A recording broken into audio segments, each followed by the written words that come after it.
కీర్తనల గ్రంథము 22వ కీర్తన 14వ వచనాన్ని మనం గమనిద్దాం. నేను నీళ్ల వలె పారబోయబడి ఉన్నాను, నా ఎముకలన్నీ స్థానము తప్పియున్నవి, నా హృదయము నా అంతరంగమందు మైనము వలె కరిగి ఉన్నది.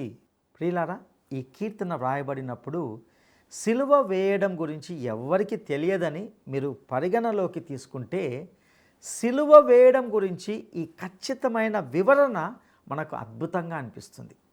అప్పటికి రోమన్ సామ్రాజ్యము కూడా ఉనికిలో లేదు, మరియు సిలువ వేయడం ప్రారంభించింది రోమానే.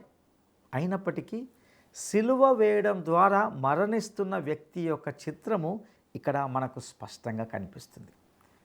అదేవిధంగా కీర్తనల గ్రంథము 22వ అధ్యాయము 16వ వచనం, కుక్కలు నన్ను చుట్టుకొని ఉన్నవి, దుర్మార్గులు గుంపు కూడి నన్ను ఆవరించి ఉన్నారు, వారు నా చేతులను నా పాదములను పొడిచి ఉన్నారు.